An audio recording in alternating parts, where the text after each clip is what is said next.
What is going on, everybody? Welcome into Lineman Life Live. I'm your observer, Lineman Uche Nwaneri, and my co-host, Justin Blaylock. What's good, people? We heard the warning shots yesterday. Woo. We heard the warning shots, the foghorns, the evacuation sirens. They let off yesterday as the NFLPA shot the first shot, dropped their nuts all over the table, and was like, look, we're not going to appeal the decision that is to be made. The decision for the infamous Deshaun Watson. Obviously, the whole world knows by now Deshaun Watson, 6-game suspension was the decision from Judge Sue L. Robinson, I believe? Yep. Former federal judge who the NFL chose as arbiter for this case as agreed on in the 2020 CBA. This, to say the least, has caused a bit of a firestorm in the online community, in the sports world, and the larger, I guess, media presence internationally. I mean, everybody has an opinion right now. I think that, it is, we all knew it was going to be huge once we found out what it was. And I do believe on this here show, we pondered that they would go from 6 to 8 games. That's what we thought. That's what we laid out as our official. If we had to bet on one number, or if we had to bet on what would happen, we bet that it would be between 6 to 8 games. And we landed it, of course, but but there is fierce discussion about this going on right now. And hey, you know what? I think that's good. I think it's good for everybody to get out there and talk about this. And let's get what's actually logical and practical and has weight, and let's compare our notes. Everyone can compare their notes here, and we can figure out who's actually speaking from a perspective of logical, practical, efficiency, and who is, wearing their heart on their sleeve a little bit, which, I can understand any on both sides where people could fall into either one of those. Sure. Easy to get passionate about this. Yeah, this is something easy to get passionate about. Absolutely. And I will give, before we really get into this, just to kind of review, I'll give you like my own thought process in this situation, because the way that I saw this case evolved from the outset when it started up until this point. My whole perspective, it shifted somewhat considerably. And I'm going to explain to you guys why. So initially, I would say within the first 3 or 4 months of this case, when it was looking like, when we were talking about, I don't know, 12, 24, something like that. I don't know if we'd gotten to the 20s yet at that point. We're early in the timeline. Yeah, I can't remember what the first number was. I can't remember what the initial number was, but pretty quickly it got up over 20.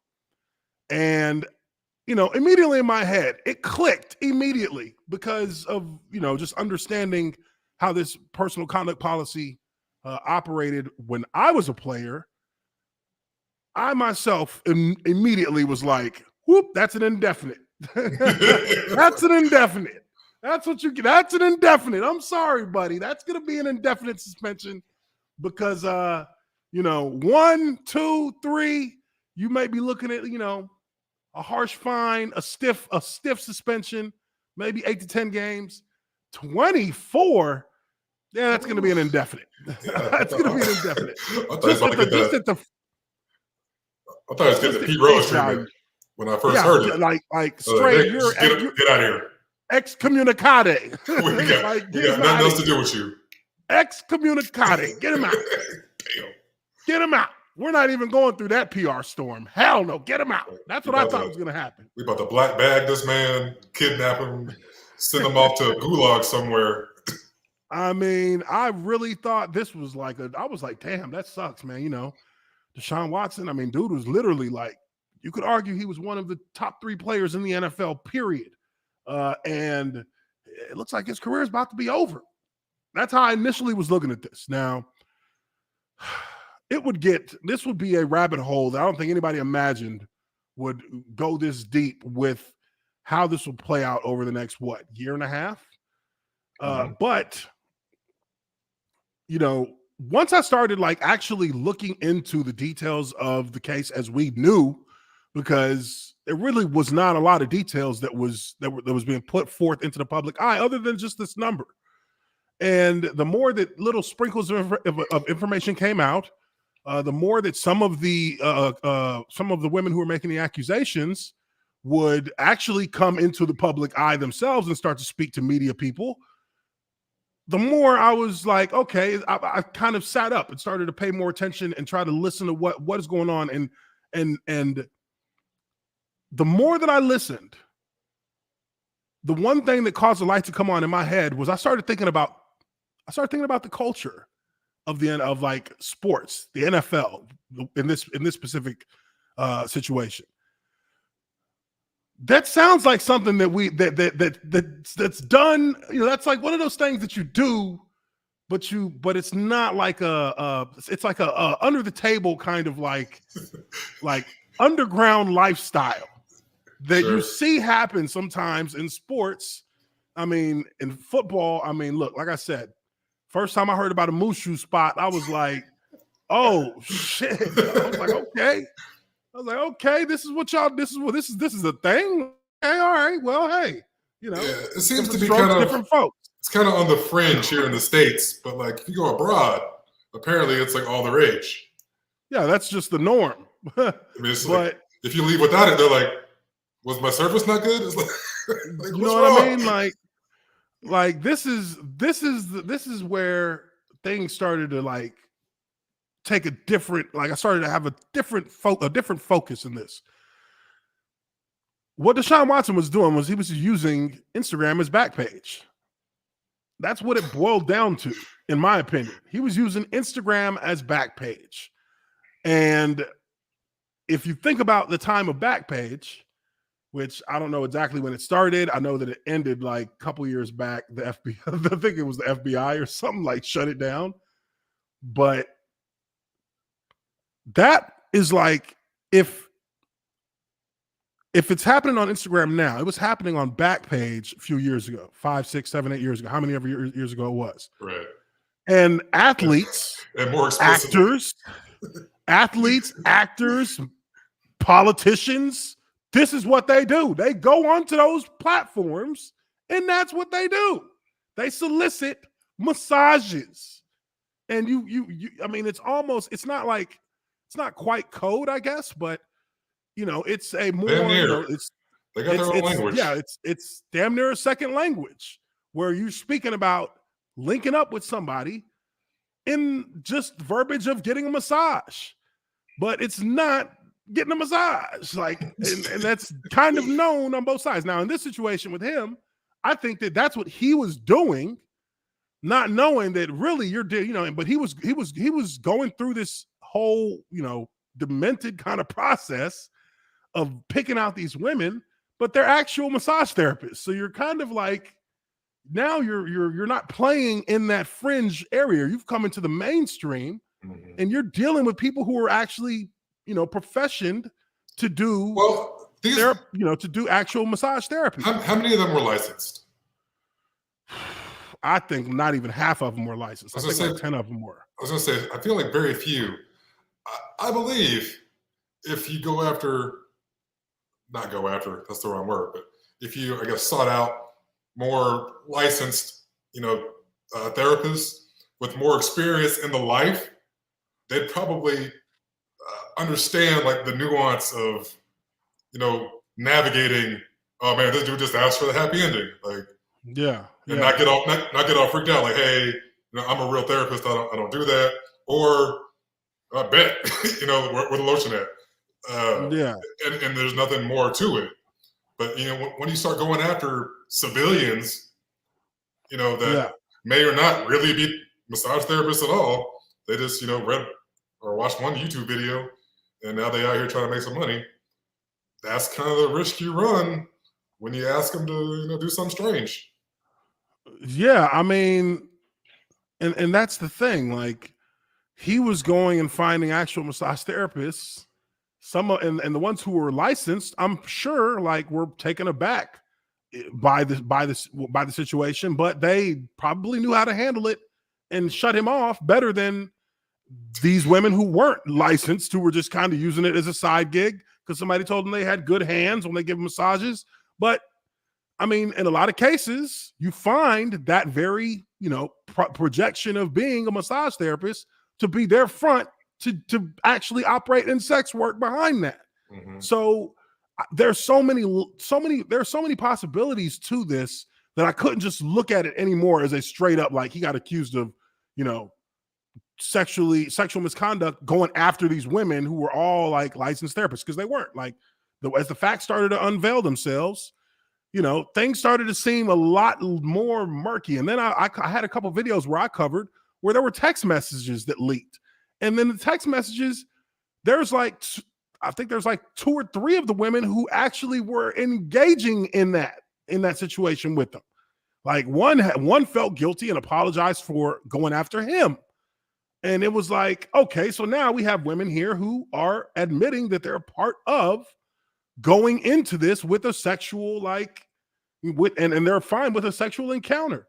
So, whether or not, after the fact, you meant, if one of them has a guilty conscience, hey, that's what it is. But there's, you're starting to see a different angle of it yet again, where there's women who are actually engaging in this. And there's a woman whose text messages were released where she was like, I think this was the woman that they said was being investigated by the FBI for extortion. She was actually texting him, trying to set up an NDA agreement and set up for him to pay her money. And when she wasn't receiving responses from him, she started getting hostile towards him. So it's like, there is elements of this that show 2 sides of a story. So it's like, which side is more at fault in terms of saying, okay, this was a crime. This was something that should have been handled by law enforcement. That's where I'm sitting at that point. And then the next phase of this whole thing starts to unfold, and you get actual police involvement. You get people who are investigating this for a criminal situation. These, an investigation that goes on for months, and then you have 2 grand juries that decline to even press charges against Deshaun Watson. So that right there to me was big, because now, not trying to, and not saying that you don't believe that something happened with these women, but you're saying, okay, if there's something at all, if there was anything that says that this guy did in fact do something criminal, then why isn't he getting charged with nothing? Why is he not being charged?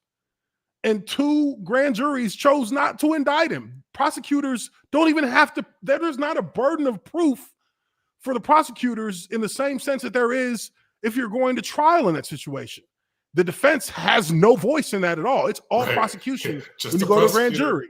And a bunch it's just the prosecutor and the jury. So you have the advantage. And I mean, how many cats get charges? You can get charged with anything if that's how it is. Like, all I got to do, it's just me telling them that this is what we found out and we recommend that charges be brought to you. Like, that's usually a slam dunk. And they declined on both juries. So, and you can still go to the judge after that. The judge can even overrule it. Yeah, you can still pursue the case, even if the grand jury says, insufficient evidence. I mean, the prosecutor can still go forward. You have to take it to the judge, and they have to agree. But there is a mechanism to keep going if you really think there's something there. So, like you said, 2 opportunities to do that, and 2 opportunities. 2 opportunities. 2. So, I mean, I can see. That's like slipping a murder charge twice in 1 week. Like, right. But I can see where some people would be like, "Oh man, it's just civilians." People can think anything. No, there's actual. There are lawyers and judges involved in that process too. Yes. So it's not like, oh man, these people are just Browns fans or something. So from whatever there, crazy thing would happen. So from there, now it's like, okay, there's not going to be any charges pressed against him. So if there's 24 women, and I believe only 4 of these cases went to grand juries, and I mean, if you only selected 4 out of those 24 to go to a grand jury, then what about the other 20? What were those? Were those frivolous? Was it like him just saying, hey, well, would you mind giving me a hand job? Okay, that's what I'm gonna say. The sexual misconduct was.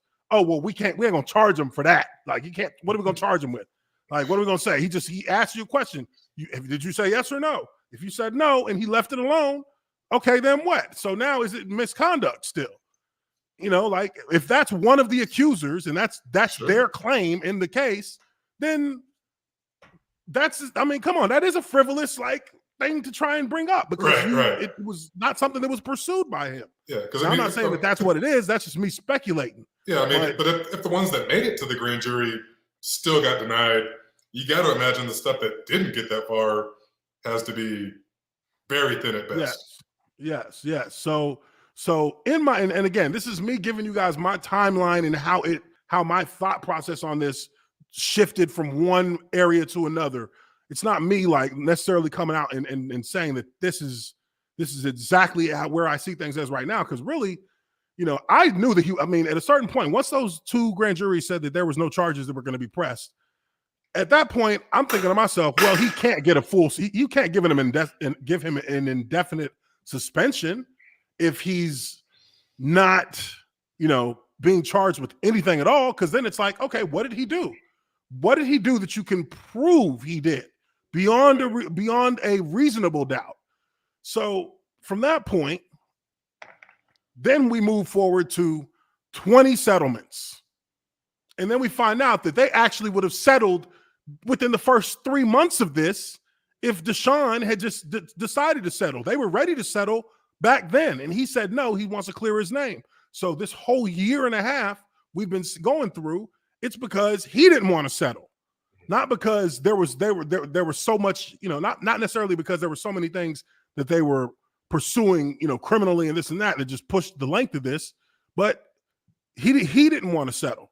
So now when he decides, okay, you know what, he gets this, he decides he wants to settle, and 20 of them are ready to settle immediately, right after he gets a $230 million guaranteed contract, which strategically they gave him $1 million in the first year because they even thought he might get a year-long suspension at and this is at the point right after the grand juries decided not to indict him, and now I'm thinking to myself, so they settled so quickly. So how serious were their accusations? Because there were still 4 women who did not settle. Right. And that led me to believe those are the 4 accusations that hold weight. Those are, because if they're ready to keep fighting it, theirs holds weight. The other women who are settling now and taking whatever, look, I wouldn't be surprised if they got barely 100,000. And if they got barely 100,000, it was a cash grab. Because if you were truly violated, and you want to pay me off, if you violate me, and you violate me to my core of who I am, like you step all over me, all over my own, my own autonomy and force me to do something, 100,000 ain't gonna do it. That ain't gonna cut it. Right. Hell, $500,000 ain't gonna cut it. We going 7 figures, and that's where we starting. And I'm gonna roll the dice and see what number we start on the 7 figure. I'm gonna be like, shit, let me see. Let me get that double six. 12 million. I'm gonna be like Coming to America. You don't have enough money for it. You know what I mean? Nonsense. So write this man a check. Player, that's not baby, when I say the man got his own money, the man got his own money. Oh yeah, I can't be bought in that situation. But from that point right there, when he settles 20 cases off the rip, as soon as he says, you know what, I'm going to go ahead and settle, 20 of them are out the window. This isn't me saying I don't believe that he did something that he did something wrong, but I'm saying if that right there, every action is done through a motivation. You're doing something for a reason. Now you have 4 women who said we're not settling. They're doing that for a reason. because they believe that it's bigger than settling for some little bit amount of money he want to put out there. Exactly. But now, from that, we have this case being put off to the former federal judge, Sue L. Robinson. And, this situation goes for weeks with no decision that comes out. They said initially 5-10 days, and it turned into fucking a month and a half.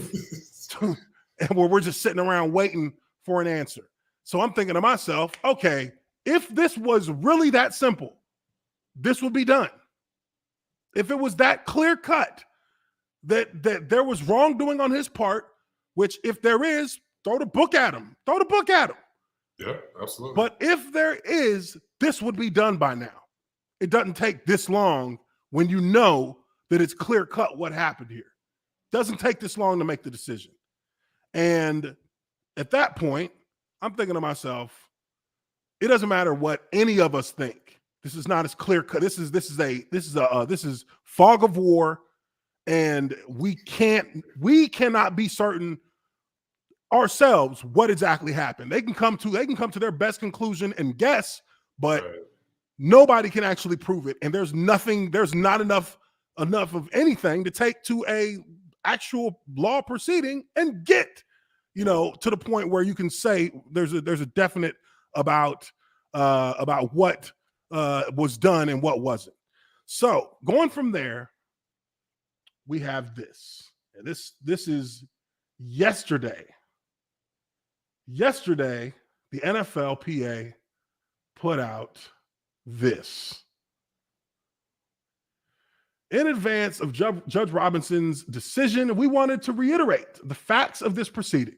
First, we have fully cooperated with every NFL inquiry and provided the NFL with the most comprehensive set of information for any personal conduct policy investigation.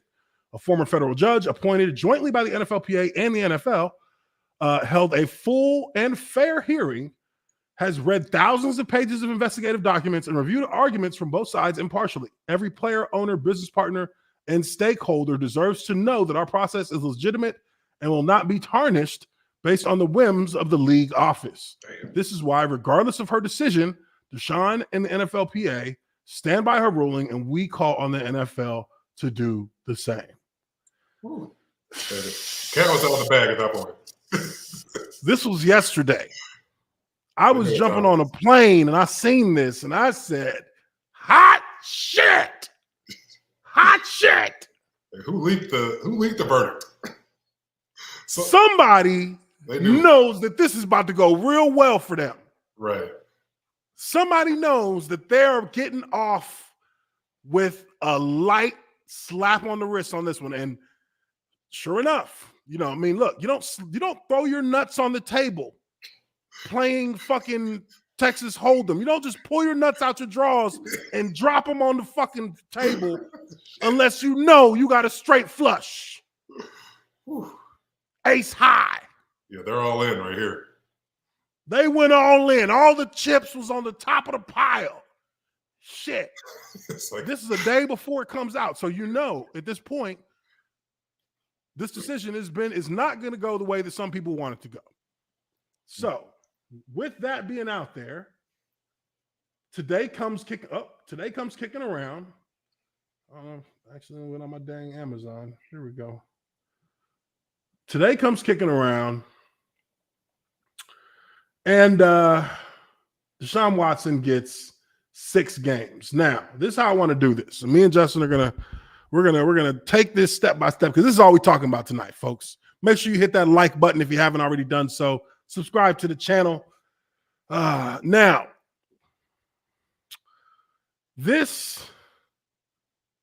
look, 6-game suspension.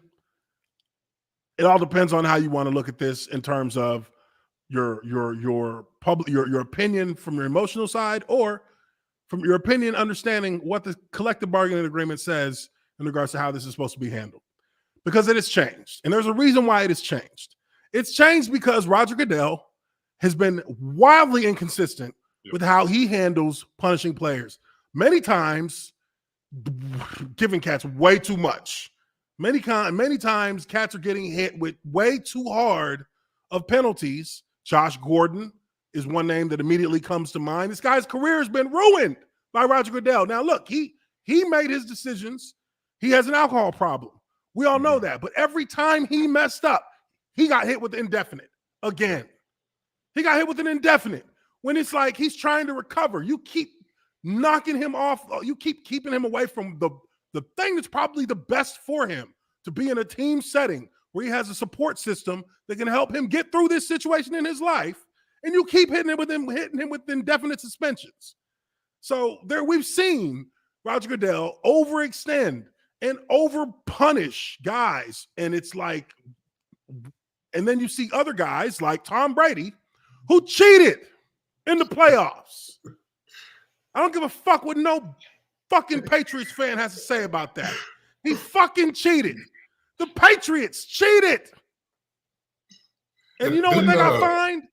They got caught cheating. And that was the year that they almost went undefeated. They got caught cheating, red-handed. $500,000 fine, and the tapes have been destroyed. Nobody knows where they are. Yes, cell phones destroyed, all type of shit, tampering with evidence. Tom Brady destroyed his phone. The FBI said that. No biggie. They said this motherfucker destroyed his shit the moment that he heard that the laws was getting involved. Didn't Ray Rice get like a 2-game suspension initially? Hold on, we're going to get there. Okay. We're going to get there. I'm trying to remember how that played out. Come on. I don't know what to tell you, brother. Yeah, I mean, it just goes to show that, punishment has been all over the place. The punishments have been all over the place. All over the place. Ezekiel Elliott, he got 6 games for an accusation. Yeah. He didn't get charged with nothing. Roethlisberger got 6 games for an accusation that had the videotape from the security recordings of that bar not disappeared overnight. He likely would have been in jail, or he would have been arrested and charged with rape. Probably would have happened. He ends up settling, and I mean, hell, did it happen twice with Ben Roethlisberger? It happened again. Was it? It had one time in Vegas, one time in Pittsburgh. Because I know one time, it was down somewhere in the middle of Georgia. Georgia. That's where. That Georgia. He was in Georgia. He was one of them playing for Pittsburgh at the time. But it was somewhere. One of the colleges here. He had the one that I remember. But this guy, he got 6 games. That's just, and then Ray Rice. One woman. Ray Rice was on camera knocking his girl out. I mean, hey, ain't nothing nobody can say. That's what we saw. He dragged her. I mean, come on. It was brutal. He beat her up, dragged her out the elevator, and the NFL initially, they were like 3 games. Yeah, he had his whole elbow in the cookie jar, like Vince Carter in that bitch. I mean, people were like, "What? Excuse me? Did you see how that was a vicious straight he put on his woman? I mean, he looked like he was fighting a dude. Like Deontay Wilder would be proud of that punch. I mean, as far as a punch goes, not hitting a woman. I mean, unconscious, face first on the ground, and then dragged her out, and then just kind of stood over her like, damn, I thought she'd wake up by now. They got fucked up here. They got fucked this up. Oh, didn't Kareem Hunt had something similar, right? He drop kicked somebody. I mean, bro. Look, so many guys. This happens all. There's a lot of guys, and I'm not trying to diminish it, but these things do happen. This is what you also. Yes, it happens in the NFL. It happens in society. It happens to everybody. Let's be real. It happens in society. So don't act like this is some shit that don't happen in real life. Now, a stat that a lot of y'all probably don't know. Domestic violence happens in the NFL at about 20% less than the average in general population. So it happens at a far lower rate when you compare them than what the general population does. You know who has the highest rates of domestic violence and assault against partners or spouses, including up to murder? police and military men. Servicemen and police officers have the highest rate of domestic violence and domestic violence that ends in death or serious bodily harm. Number 1 and number 2. Athletes ain't nowhere up in there. Not even close. So just a stat for us to think about on the side. But generally, NFL players commit less crimes than general public does. You know, when you compare them and make it fair, they commit less. But you know, moving into the decision phase of this, you know, we have and we're going to go through the actual decision. It's about 16 pages. Mm-hmm. Let me see here. We're gonna cut through it. We're not going to read every line, but we are going to go through this thing because, you know, hey, if we're going to sit here and give you our perspectives, we might as well base them on things that are actually true rather than comparing them to things that don't really compare fairly in the situation. Like, for example, a lot of people are pointing to the Calvin Ridley situation, and they're comparing the Calvin Ridley situation to the situation with Deshaun Watson. And I think that is ignorance. And that is butthurtness and bringing up a whataboutism. Because let's be real. If you want to get to the real, if you want to be really real about this, son, if you want to be really real about this, those are two completely different things that have nothing to do with each other and ain't comparable in any way. And if the NFL had to pick which one meant more to them, Calvin Ridley's would mean more to them by a Brooklyn mile. All day, every day. Because the NFL can handle an image issue 7 days out the week. Yeah. Well, embarrassing. It's not fucking with the money. It's not about you embarrassing how we look. It's about you fucking up the money we make. And if you allow Calvin Ridley to gamble on NFL games as a player in the NFL, the danger that can create to the literal integrity of the sport itself, the sport, not just money, the sport. You can destroy the sport and make the value of the sport plummet if you allow this to be the seed that's planted to lead to a Pete Rose, to lead to somebody fixing the Super Bowl. Can you imagine if the Super Bowl got fixed by a star quarterback? I mean, or by a head coach. The Black Sox was 103 years ago, and that's still when the World Series got fixed. I mean, people don't really watch much baseball anymore, I guess, but people still talk about it. I mean, imagine the Super Bowl now being fixed. Could you imagine? Could you imagine? That would bring a $30 billion a year sport to its knee. It might destroy it. Because now you don't know what games have already been fixed. And now we're the WWE. Because I tell you what, that 2017 Jaguars-Patriots game, still got my doubts. Ooh. Miles Jack was not down. Anyways, Calvin Ridley's situation is far and away, in the NFL's eye, the most dangerous situation that you can allow to even begin to fester in your sport. For a player to think it's okay to gamble on a game means that eventually he will gamble on his games when he's playing, which means eventually he will start telling other players who he knows would be down for the get down that he's gambling on that player to do this game or this player to do that. And then eventually somebody's going to throw a game where it's obvious they're throwing the game. No question. And now you have a fucking crisis. Kyler Murray just underhanded the ball. Oh, wait, that actually happened. Shit. God dang it. Out of the end zone. The cat's out of the bag. This son of a bitch. He threw it. We know he did. He threw it. Oh, now he's getting paid. Motherfucker. So, with that being said, let me not allow you to think that I'm taking away from the importance of the situation with Deshaun Watson. I'm saying that it's important in a different manner It's important in the sense of having consistent and practical consequences for proven actions that violate a person's sanctity and violates the personal conduct policy. And that's the only thing you can get to when it comes to how you dish out these punishments in this new CBA.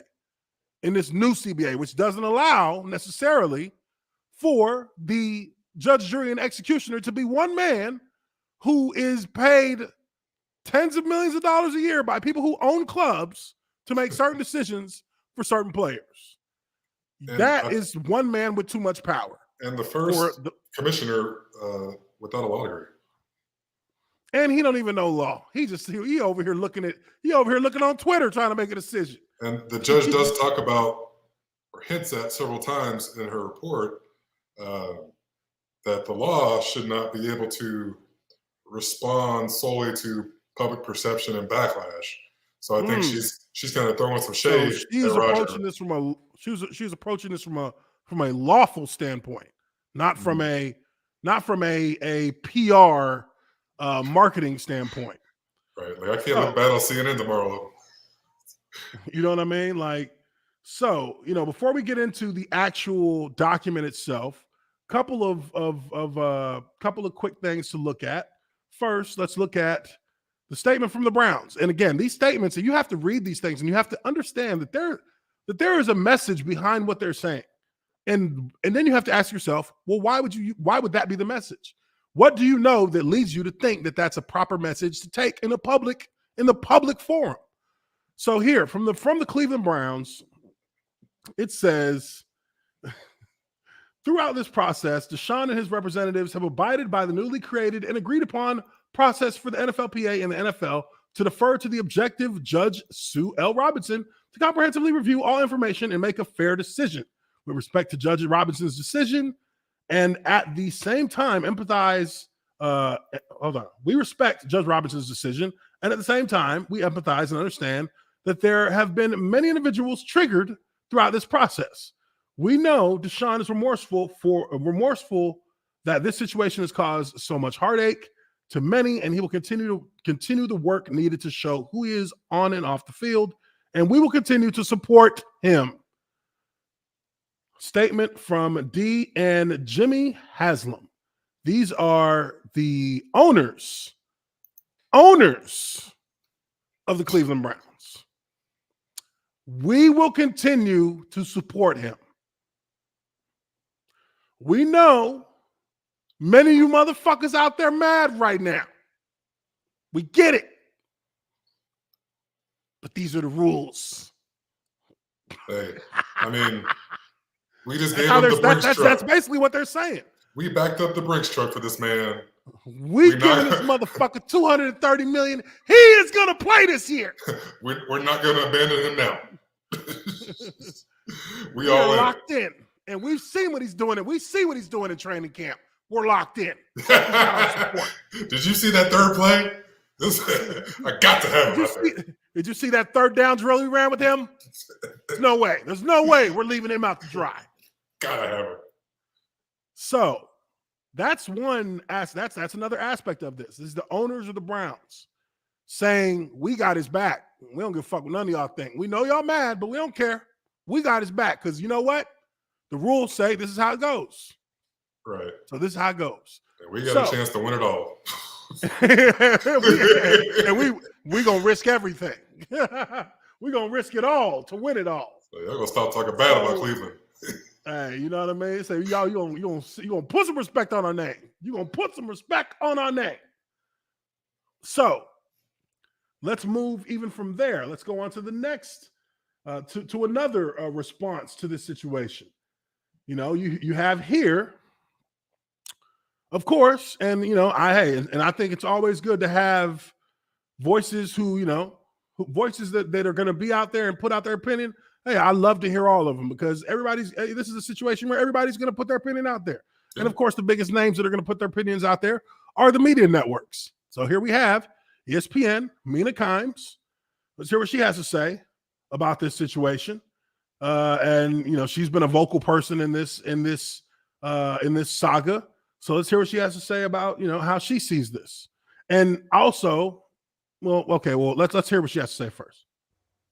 Yeah, when I first saw the 6 games, I was surprised. It seemed low given the volume. Obviously, they didn't consider all of the cases, just 4 of them, and the severity of the allegations. But Field, I wanted to read the report. And having read it, and I encourage everyone watching to go look at it, I find her ruling to be utterly incoherent and confusing, frankly. So first she lays out the allegations, many of which we're familiar with. The NFL accuses Watson of going into these sessions with a sexual intent, bringing a towel that couldn't cover him, ejaculating on the woman. These are details that have been widely reported in the settlements and outside news stories for a very long time now. What is more significant to me was her own findings. And as Adam laid out, she found essentially the NFL proved its case that Watson did engage in unwanted touching, that he knew it was unwanted, that the NFL met the burden of a civil suit to prove sexual assault took place. She calls his behavior predatory and even says he can only work with in-house massage therapists from now on. I find this incredibly difficult to square with her ultimate conclusion, which was based on Preston, but also her own interpretation that what took place was not violent. Field, the CDC defines sexual violence as sexual activity where consent is not freely given. I don't understand how she felt the behavior she lies out in painstaking detail did not meet that standard. And I suspect many people who know victims of sexual violence, who have been victims themselves and survivors, probably feel the same way today. Do judges go to the CDC for their schooling? Why wouldn't she know it's a good thing that CDC's definition of sexual violence isn't the legal definition of sexual violence. And I mean over the last 2 years, disease control. Hey, if I'm looking at the last 2 years, the CDC is not a good. The CDC has had a lot of trouble. Motherfuckers question the CDC left and right. Hey, CDC has had a lot of trouble defining what anything means nowadays. Hey, we don't what gotta is do the anything. flu? We don't gotta do anything worldwide CDC says. Pandemic. Fuck the CDC. I don't have to do anything they say. Let me tell you something. Hey, CDC is not who I would go to when I want to know what the definition of sexual violence is when my life may be on the line for this shit. Give me the legal definition, the one that they use to put motherfuckers behind bars. Give me that definition, please. It's not a legal term that she's talking about. She's talking about a term from the Center for Disease Control. I'm confused. Why do they have that? Why do they have that? You ask, you know what I mean? Like, why would they be giving the definition for sexual violence?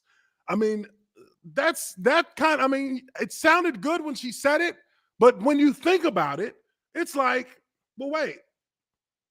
I mean, what does the Kentucky Fried Chicken manual say about this? So I'm not trying to make light of it, but it just doesn't apply. The definition of a B block to a football player and a McDonald's employee are two different things.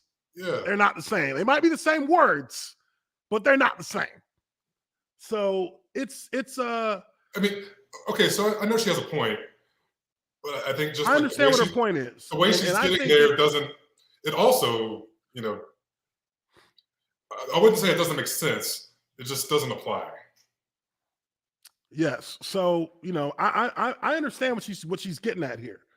But I also, like I said, if we're going to look at this from a strictly, you have appointed a former federal judge to apply her legal knowledge and legal philosophy to the facts of this case. And she's given you the legal side of it. But it's not, if she says it's not violent, she says it's not violence. This is not a violent, these weren't violent situations based on what she believes the violence is in the eyes of the law. So let's look back from that and think to ourselves, if this is what she's saying, and she's giving a 6-game suspension, does that square with the fact that there's no indictment against him on the criminal side? Because you have grand juries and legal lawyers and judges looking at information, whether or not to press charges against Deshaun Watson, and they chose not to. And she says here that, there is some, you could define some of these as sexual assault, but it was nonviolent. So what does that mean to the NFL? I mean, these are all things that are being defined in different spectrums in different industries. So with, looking at Mina Kimes and seeing what she has to say about it there, I think we have one. Okay, so what we're going to do is we're going to look at, so, and another thing, here's another thing that I think is an excellent situation or a situation that there's an excellent point to be made. The media and how they have literally foamed at the mouth behind this is almost laughable. And why do I say that? I say that because the moment that the head coach of these Cleveland Browns comes out of practice when this decision came out, him not having any goddamn idea what's going on. Man, this is 2 days we're talking about, right? Yeah, I mean, he's like, wait, what the fuck is these questions? Like, he doesn't know what happened. He just got done breaking the team down. Right. They're walking off the field. He's still thinking about 2-minute drill. He's still thinking about how they fucked off that last drive on 2 minutes. And this is what they have to say to this man when he comes off the field. Like, he knows what happened yet. This poor like, bastard. He knows, only thing he knows is the decision. He doesn't know anything about what the details of the document says. But here, let's listen to his reaction to the situation as it began to unfold in real time. Yeah, Jeff, we have our plan, and we'll stick to that again until more information becomes available. Kevin, when you say you believe that Deshaun's working to become the best version of himself, I guess why do you believe that? Dog, I'm trying to win games. I don't give a fuck about any of this. It's like, hold on, what? What is this? What are you asking me here? Like, I don't have the power. Because he said that he's trying to be. That's what he told me. That's what he told me. and he's out here practicing. He didn't do that last year. And he knows if he does it again, he's going to be fucked. I mean, that's kind of how justice works. I punish you now so you don't do it again. So exactly. We'll see. I mean, fuck, if he does it, we'll probably find a way to get our money back. So we're 13 seconds into this shit, and they're already asking doofus-ass questions. I'll let Deshaun address that, Ashley. I think that's fair to let him speak for himself. But I think just in my time with him and being around him, I've seen a person that both publicly and privately said that he wants to be the best version of himself. Kevin, in the report, Sue Robinson detailed that the massage therapy sessions have to be handled within the club. The therapist he will be working with, is it male or female, and how are they feeling given the allegations? Dog, you think he sets that up? He handles logistics for fucking massage therapists? You think I know? You think I know where he got it to go? I don't know who sets these up. I'm the head coach. I bought him ask the team trainer that shit. Don't ask me. I'll buy him one of the fucking shiatsu chairs. I don't know. I'll just get a robot to do it. Like, what the... listen to the questioning here. The line of questioning. I understand the buck stops with the coach, but there's so much that has to happen to get an NFL team from Sunday to Sunday, or in some cases Thursday or Saturday. And a lot of times the head coach don't know about all the things going on until like Friday. Like, he delegates. Like, yes. And he might know tonight. He might have to talk about that tonight. Yeah, in this situation, he would have to talk about it tonight. But how could he? I mean, the man just came off the field. Literally just walked off the field. He literally just got done off the field. He running a practice, a professional football practice at that. Respectfully, as it relates to that, I don't have much to comment. I haven't been able to read all of that, but I'll make sure that we will make sure that everything that is agreed upon is followed. I don't know if relief is the right word or not, but is there some comfort in that you kind of know what you're dealing with now, that you have it? There is a number in mind while it could change.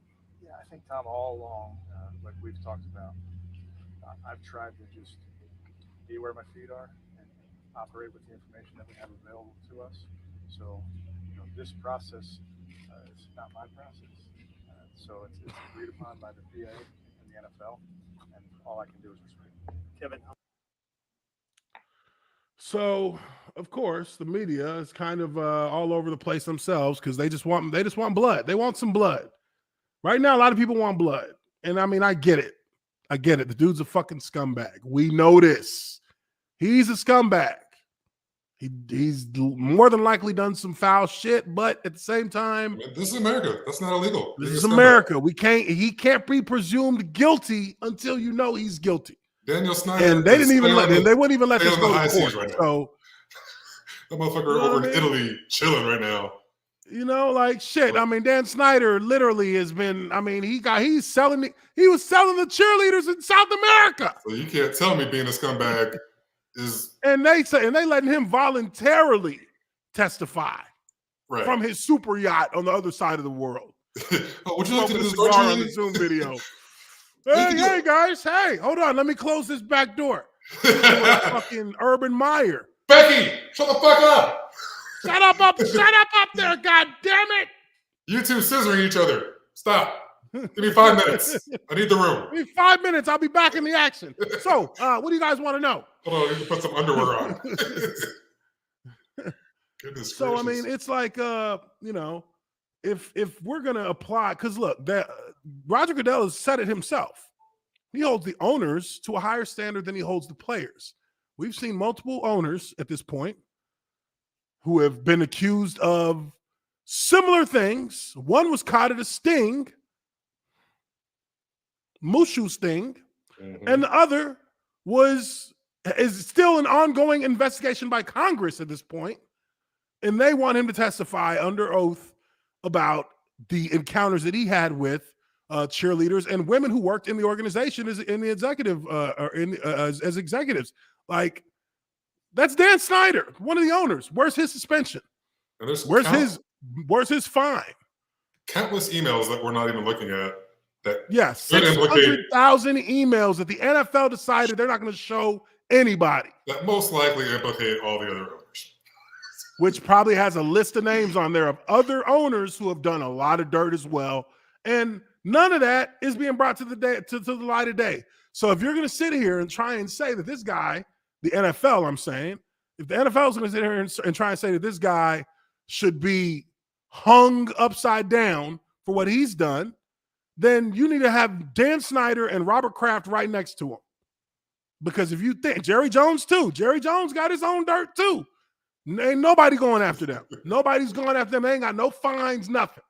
Well, so I mean, they paid the commissioner. You know, I'm not sitting here. Yeah, they pay him. Yeah, they pay him. He's not going to bite the hand that feeds him. He ain't dumb. So I mean, $55 million a year. Private jets. I'm not sitting here trying to defend. I'm not sitting here trying to defend Deshaun Watson. I'm just simply providing perspective that the rules that they have chosen to abide by have played that process has played out. And, you know, he's being punished. There are people who are at a much higher rungs of power, who are supposed to be held to much higher standards, who have violated their agreements as well. Their agreements with the league, with society as well, and they have yet to see any accountability. So just keep that in mind when you decide how high you want to hang Deshaun Watson, because, you know, he ain't the only one out there doing bullshit, and he won't be the last one to do it either. So now let's take a look, and I'm going to try and find the juiciest parts. I won't say juiciest. Let's try and find the most fascinating parts of this document to look at. We're going to take a look at the actual factual document that Deshaun Watson, and let me make sure it's, yep, here we got it. Okay, we're going to take a look at this. We're going to try and breeze through it. You know, I'm sure there's, anything, the more interesting parts of it we'll discuss a little bit in detail, but let's go through this. Make sure you hit that like button if you haven't already done so. If you feel like supporting the channel, throw a super chat in there as well. Ask questions, get answers. Let's go through this decision by former federal judge Sue L. Robinson. Decision. Matter of Deshaun Watson. Introduction. The process. The collective bargaining agreement, the CBA, between the NFL and the NFLPA authorizes the commissioner of the NFL to discipline players for conduct detrimental to the integrity of or public confidence in the game of professional football. Now, you got to understand there's specific wording here. Integrity of or public confidence in the game of professional football, not necessarily the personal actions of a person in their private life. This is legally what they've agreed on. Aha. And this is said for a reason. The game of professional football. Pursuant to this authority, the NFL has issued a personal conduct policy, which is meant to define, address, and sanction conduct found to be detrimental to the league and professional football. Detrimental to the league and professional football. You can make an argument either way for this Deshaun Watson case, I believe. Is it inherently detrimental to the NFL? Honestly, I don't think so. And I say that because more people are going to watch the NFL because of this. More people will watch Deshaun Watson play football because of this. More Cleveland Browns football games will be sold out because of this. Those tickets are going to be. They won't. And if you don't believe me, just take a look on Twitter at the mob of crowds of people who swarmed him for his autograph after that practice where they already announced he's in a 6-game suspension. Sure, people, the road games will be sold out. Yeah, people will, the moment he plays after that suspension, people are going to buy tickets at every game that they're playing against, or every game they're playing to watch Deshaun Watson. That's, hottest jersey this year. That's what it's going to be. The policy is unilaterally imposed by the NFL and is intended to provide guidance on the NFL's expectations and standards of conduct. According to the policy, players convicted of a crime or subject to a disposition of a criminal proceeding are subject to discipline. That's interesting. According to the policy, players convicted of a crime or subject to a disposition of a criminal proceeding are subject to fine. Now, this is a very telling aspect of the personal conduct policy, because this is where everything lays in relation to one's behavior and the consequences of that behavior. Convicted of a crime or subject to criminal proceeding. You could argue that the grand jury is just a prelim to a criminal proceeding, not a criminal proceeding itself. You could argue that a grand jury is in place to decide whether or not there will be criminal proceedings. Yeah, of itself, it is not a criminal proceeding because there's no guilt established in the grand jury. And of that, with this language, one could say, and one could actually argue, he didn't violate that at all. I mean, if it was me and if I was a lawyer, I would say that that's a legitimate argument that he didn't break any part of that. But there's more to it. But even if the conduct does not result in a criminal conviction, players found to have engaged in any of the following conduct will be subject to discipline. Prohibited conduct includes, but is not limited to, the following: actual or threatened physical violence against another person, assault, and or battery, including sexual assault, violent or threatening, and this is crucial, including sexual assault. We'll get to that as soon as we get to the end of this paragraph.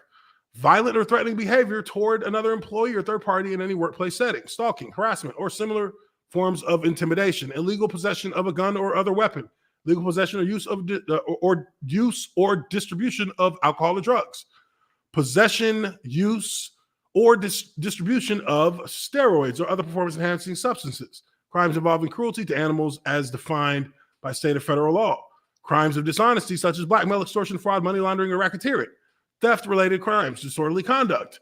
Damn, disorderly conduct. Like if a nigga's yelling out in the street. Shit. Oh, man. Crimes against law enforcement, conduct that poses genuine danger to the safety and well-being of another person, conduct that undermines or puts at risk the integrity of the NFL, Okay, so catch-all. That's a catch-all. It's a catch-all. So this is where we stand in this situation, including sexual assault. Now, all things considered, how do you define sexual assault when a criminal proceeding could not define that what was done was sexual assault? How do you define it at that point? That's a question. I don't know the answer specifically because I ain't no lawyer. I go to places like the CDC. I'm not going to the CDC to find that out. That's what I'm going to tell you right now. Because if I walk into court and be like, Your Honor, the CDC says that sexual violence is this. And hey, the judge is probably not going to see it the same way. The judge's probably going to look at my ass and be like, sit the fuck down. Where's your lawyer? This is not how we define things in the court of law. So, that is, I would assume, and I think it's safe to say everyone would assume that this is the legal definition of sexual assault that they're speaking of, not the CDC's definition. Again, this is just for us to have the ability to be on the same page in this and to be able to actually visualize this with the same understanding of what we're talking about. Nobody cares about the CDC's definition of sexual violence because this is being played out from a quasi-legal perspective. We got someone in the chat dropping some gems about some of the legal jargon here. John Weiss, let's see what we got here. Who we got here? John Weiss. Okay, let me see. Okay, John Weiss, right? All right, John, let's see what you got. John says, let's see, Deshaun's problem was he didn't get the NDA signed before he ejaculated on the girl. Signature first. Gem. Okay, no, but seriously, here's some stuff here from John Weiss. Disposition covers everything from conviction to having charges dropped. Even having an investigation will fall under that, so it's a catch-all. Okay. So I guess. So this is just a generally if you get in trouble shit. Yeah, then the grand jury would satisfy that. Okay. Under federal law, sexual assault is defined by the National Center for Victims of Crime as attacks such as rape or attempted rape, as well as any unwanted sexual contact or threats. Usually, sexual assault occurs when someone touches any part of another person's body in a sexual way, even through clothes, without the person's consent.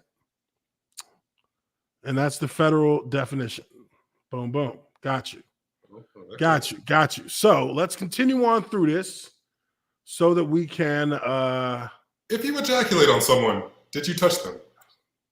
Did you technically touch them? I don't know this. I don't know. I'm not a lawyer. All right. So let's get down into this a little bit further. Starting in 2020, the initial determination of whether a player in the NFL has violated the policy, and if so, what discipline should be imposed, is to be made by a disciplinary officer jointly selected and appointed by the parties, by the NFL and the NFLPA. So there you have it there. This is how the CBA dictates that they work this. They will together select a third party to go through this, which that person here is Sue L. Robinson. Let's see here. The record. It's important to note at the outset that serving as the jointly appointed disciplinary officer, my decision is limited by the record presented to me. The record was compiled in connection with the NFL's allegations that Deshaun Watson, a player in the NFL, violated 3 provisions of the policy by engaging in sexual assault, conduct that poses a genuine danger to the safety and well-being of another person, and conduct that undermines or puts at risk the integrity of the NFL, being the NFL's image. You embarrassed us. Yes, you fucking embarrass us. We need you to sit down. The first complainant alleged that Mr. Watson engaged in lewd and indecent sexual behavior during a private massage she provided. A total of 23 other lawsuits having similar allegations were eventually filed against Mr. Watson. The NFL opened an investigation into Mr. Watson's conduct upon learning of the first lawsuit. The NFL's investigation was conducted by 2 former prosecutors with decades of experience investigating sexual assault cases. Although Mr. Watson allegedly worked with more than 60 massage therapists during this 15-month period beginning in 2019 through the winter of 2021, the NFL only investigated the claims of 24 therapists suing Mr. Watson for damages. Of these 24 complainants, the NFL investigators were only able to interview 12. Of the 12, the NFL relied for its conclusions on the testimony of 4 therapists. Again, this number continues to come up. 4. So the NFL talked to 12 of the 24. The NFL talked to half of them. They talked to half, and of those half, 4. Two-thirds they thought were bullshit. The NFL couldn't find credibility in 2/3 of the 12. And those who immediately agreed to settlements of the 24, 4 of them did not. So again, that puts a little more weight into it being that this is really, truly about 4 women. 4 women who had credible accusations laid at Deshaun Watson. And I will, and as a betting person, I will bet that this is why it has come down to 6 games, because it's not 24 women. It's 4 women. It's 4 that had credible accusations that could be made.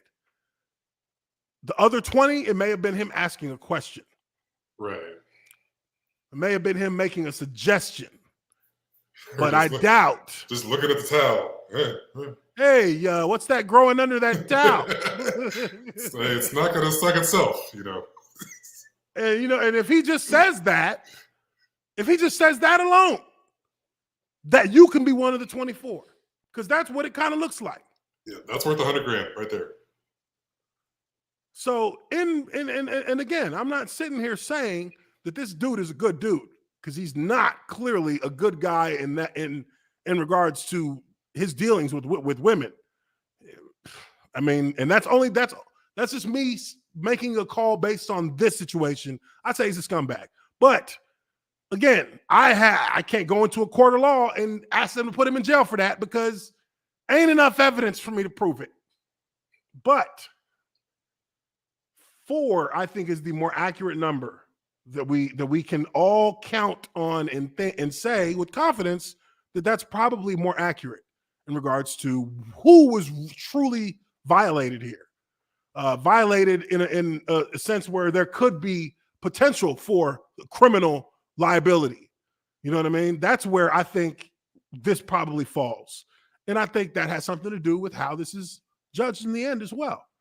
So, the media will sit there and say 24, and they'll keep throwing this huge number around. But if you dig into the weeds a little bit, it on one end, 20, and look, the grand juries, the 2 grand juries only looked at 4 women. They only looked at 4.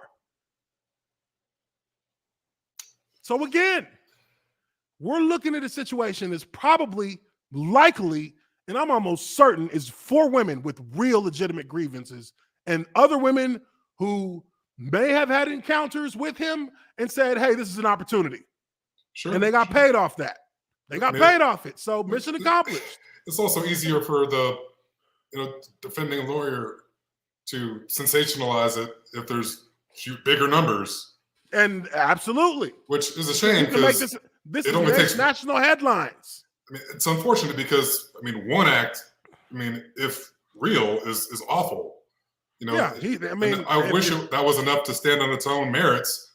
One woman said this, but no, now today we have to have, over the top just to get, the credibility. When in fact, this could, often some of these victims have terrible ramifications, moving forward with their lives. Yeah, absolutely. The trauma of that is immeasurable for a lot of women. Like I'm laughing and joking. And I empathize with. I empathize with that, because I in my life, I've known guys who I was pretty sure, I've known men who I was fairly certain were that kind of guy and did those kind of things. And, could I prove it? No, but we all hear rumors. We all hear it. So, I can empathize on a very deep level that I get that these women are traumatized. But my point is, and it's maybe a little blunt, is that I believe truly it was 4 women who were traumatized, and the rest had encounters that probably didn't vary much from typical encounters for them when dealing with people, maybe in their general life. And they just saw this as a good opportunity. And hey, I ain't mad at you for doing that neither, because you get your money any way you can, I guess. Plus, you want to make $100,000. That's a quick 100 for you. I mean, hell, we ain't even know who most of y'all are. People don't know who most of y'all are, and they ain't never gonna know. And then on top of that, you got some bread. You didn't have to stop working. You won in that. You won. I mean, that's fair. I'm not gonna get mad at you. But this is 4 women who we're really talking about here. Yeah, if we're being honest, they chose the right mark. Yes, look, this dude is. Look, man, like it's crazy. Like this is, but you also have to understand this is shit that some players do in all sports. It's a small amount. It's few. It's very few. But there are players who do this, but they're just not as fucking like dumb as this nigga to just go fucking a different chick every fucking 2 weeks. Like, come on, my guy. You find one that's down with the program, and you find find 1 or 2 and they good. Boom, and that's it. This motherfucker was just like, let me see who. I'm gonna see if I can get through the whole city. And you can shoot them some bread on the front end. And and boom, and you shooting them bread, you helping them. You know what I mean? There's an understanding there. That's an understanding between 2 grown consenting parties. Right. That's usually in that that happens. But this situation here, of course, there's a lot more to it, but I believe that we're really talking about 4 women here. 4 women that have true standing to make these accusations and to demand that they get some kind of reparation, some kind of justice for it in their eyes, whatever they decide that is. Now, just looking here in the chat, you guys got a lot to say, and I'm enjoying that you guys are being interactive here. John Weiss leading the charge. He says the media is playing the league's pawn to get the CBA changed through public perception. Nah, I mean, look, CBA can't change for 10 years, and this one just got signed last year, so it's only 1 year in.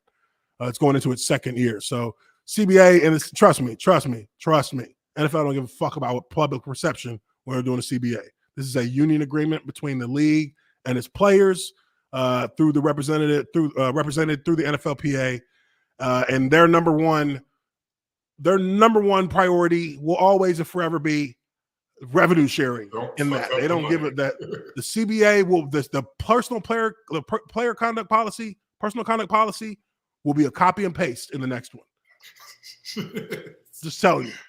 Like, the only reason it changed was because there was really and truly an inconsistent decision-making process by Roger Goodell. One person shouldn't be allowed to make that decision by themselves without there being some kind of influence from a more or a less affiliated third party, and that's what led to them changing it to having a third party arbiter come into this. And one person with no law degree or legal background, mind you, trying to make legal decisions. God, hey. You know what I mean? How did we let that slide the first time?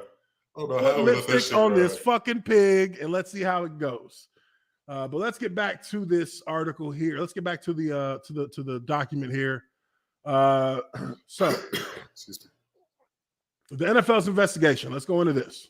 During the critical time period, Mr. Watson had a contract with the Houston Texans, which team had an array of resources to treat injuries, including a licensed massage therapy business in the Houston area. Despite having access to team-provided and approved massage therapists, Watson sought out private massages, according to the NFL. Like I said, back page, but at home. Yep. Use his status as an NFL player as a pretext to engage in the premeditated pattern of predatory behavior towards multiple women. I don't doubt that. I don't doubt it. I believe that. He's operated like a scumbag. I believe it. But again, can I prove it beyond a reasonable doubt in the court of law? That's different. But here in the player conduct policy, let's see. It looks like that's what they're trying. That's what she's leading to in this. Pattern of conduct described by the NFL includes the following steps. Mr. Watson identified himself from the outset of each encounter as a quarterback for the NFL via an Instagram inquiry for a message. Well, obviously, if he sends you a message on Instagram, the message is coming from an official account, a verified account that says Deshaun Watson. So I'm sure these women immediately knew he was Deshaun Watson. Are you gonna just massage Joe Smith if he hits you up on the gram? They won't even respond to Joe Smith if he hits him up. They won't even that. respond. I guarantee they curved that DM. They straight delete. Swipe it right off their screen. I can't tell you how many doors I've got into with the NFL line, that I wasn't supposed to. You know what I mean? Hey, let me tell you something. Granted, I ain't use it for this reason, but I never used it for that, but I did use it for, a lot of business. Oh, it makes business easy. Mm-hmm. Oh yeah, you played the league. Oh yeah, I played some high school football. Oh yeah, it's the same thing. Come on, let's give me $5 million. Yeah. Let's see here. Mr. Watson's requests were typically urgent. Tactic. God damn. I mean, he was pretty aggressive. He was pretty aggressive. Remember the one joint was like moving out of her mom's house? He's like, no, fuck that. Yeah. He said, damn, I can't get an hour? Like, golly. Wanting to schedule a massage that day, he was not looking for a professional setting and often inquired as to whether the massage would be private. Mr. Watson admitted that he was not concerned whether the women were experienced massage therapists or even licensed. Of the 4 massage therapists who are subject of the report, only 3 were licensed and operating their own businesses. The 4th therapist was working towards her license. So only 3 of the 4 were actually licensed. This dude letting the apprentice work on him? he let the Padawan work on him. You gotta do better. You're a face of a franchise, son. You know what I mean? It says Mr. Watson would follow his Instagram contact with texts or calls before each session to make sure the therapist would be comfortable massaging certain areas of his body, particularly lower back, glutes, abs, and groin area. His focus points. Jesus Christ. Mr. Watson requested that the therapist use a towel to cover his private parts rather than the more typically used sheet. So he said, just use a little hand towel, use a little wash rag. I want to make sure if I get a little chub, it sticks out. God damn. Dirty motherfucker. This dirty motherfucker. Mr. Watson often provided his own towels, which have been variously described as medium/small. God, that's funny. Oh my God, this dude. I mean, if it's the Gatorade towel that the trainers have, that's like a hand towel. Yeah, that's the Gatorade towel. That's the trainer's towel. That's a hand towel, basically. Yeah, that's not covering your whole joint. That's not covering your whole joint up. I'm sorry. If you in there, you get excited or something. Hell no, that shit gonna slide right off.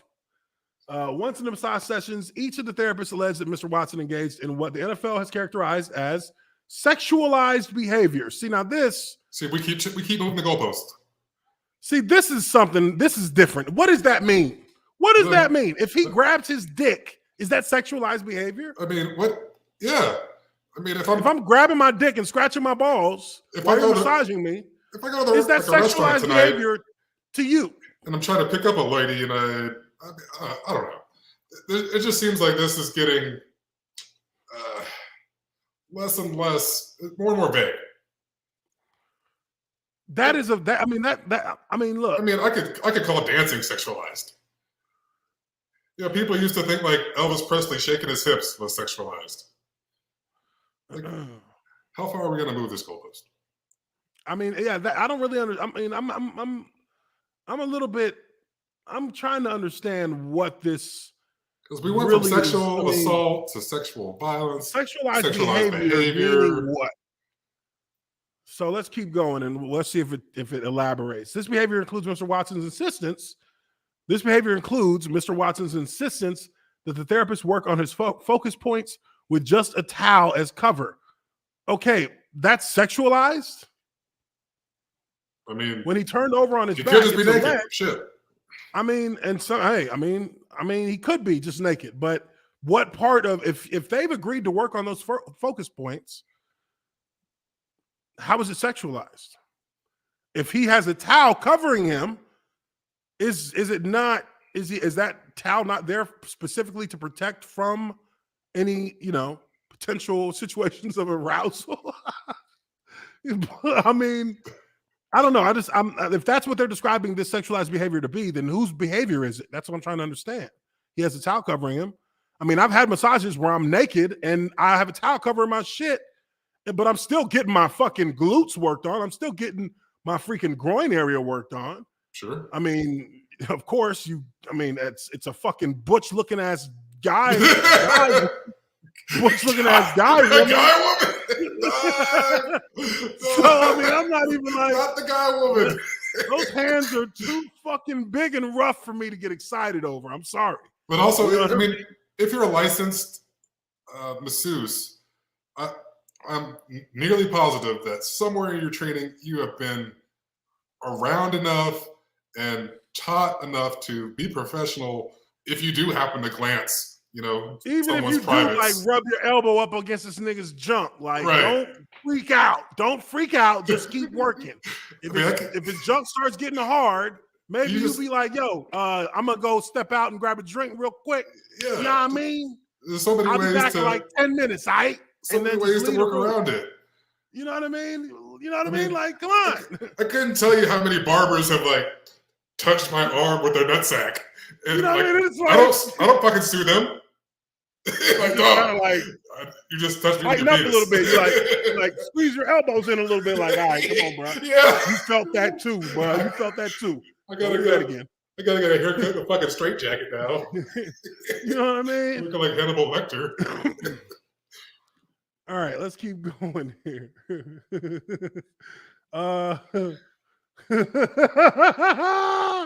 When he turned over on his back, it's alleged that Mr. Watson exposed his erect penis and purposely contacted the therapist's hands and arms multiple times with his erect penis.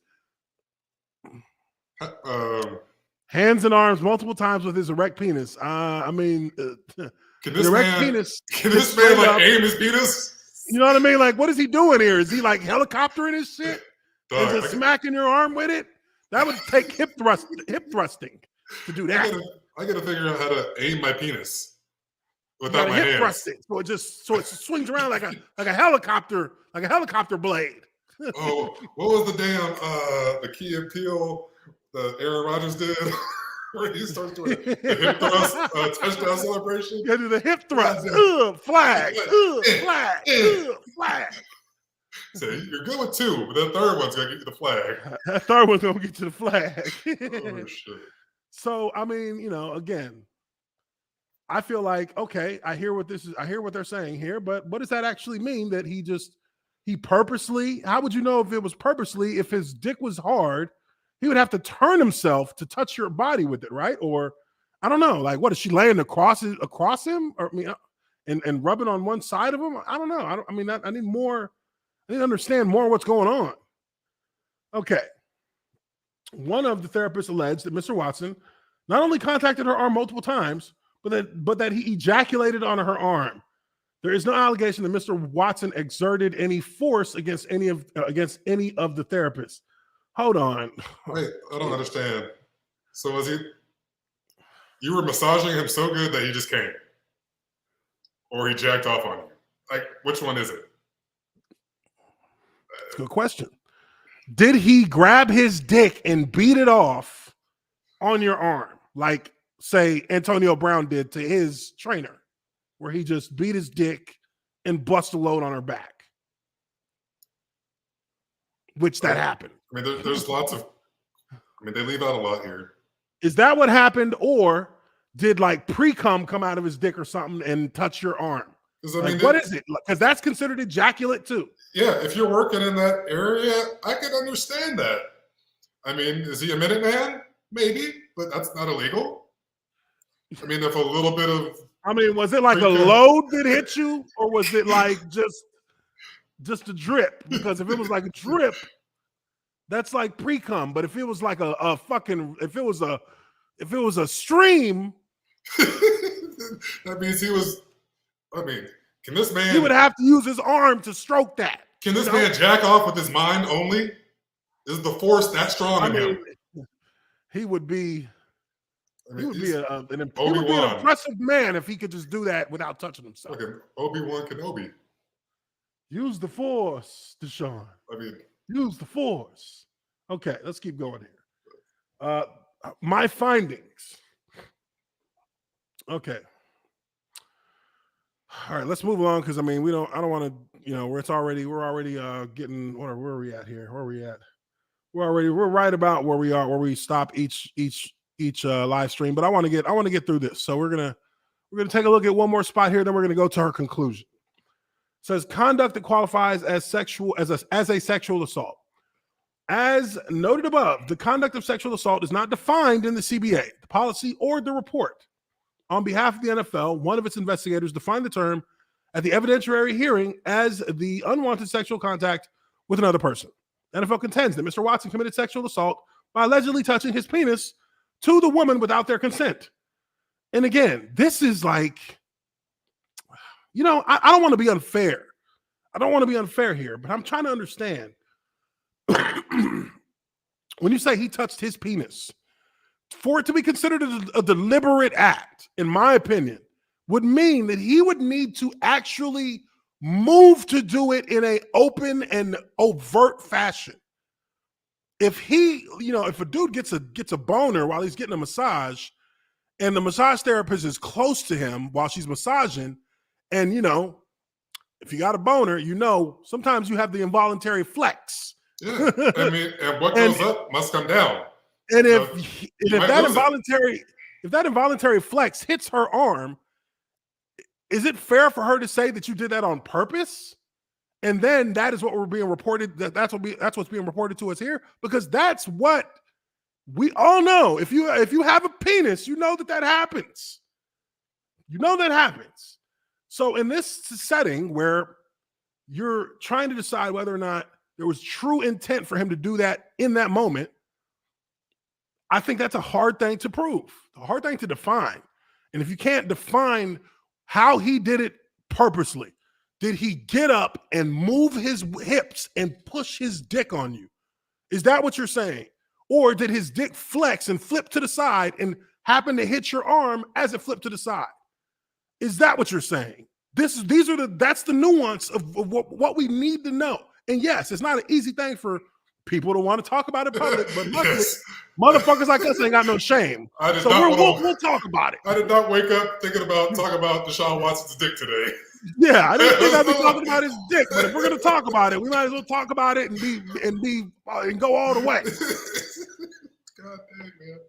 I'm sorry. So to me, that's the question I gotta ask. In what way did his dick touch you? Because women, y'all know this too. There's different, women know. The dick operates sometimes without the man actually being that much in control of it. So, that's with my dick. Sorry, I'm just asking the questions that I think needs to be asked. That's all I'm saying. But yes, they leave out a lot to be interpreted. This is very vague because you're just saying that he did it on purpose, but you actually got to kind of describe what that means.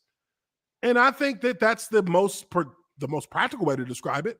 If a guy stood up off the massage table and walked over to the massage therapist with an erect dick and rubbed it on her hips to try and get her to grab it, I would 100% be like, yeah, that's sexual assault. 100%, no doubt about it. Misconduct, whatever you want to call it, that's what that is.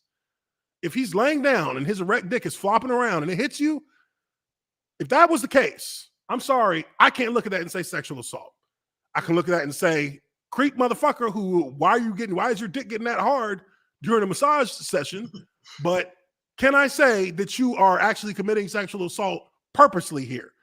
I don't know. I can't say that because I know that a dick can move involuntarily.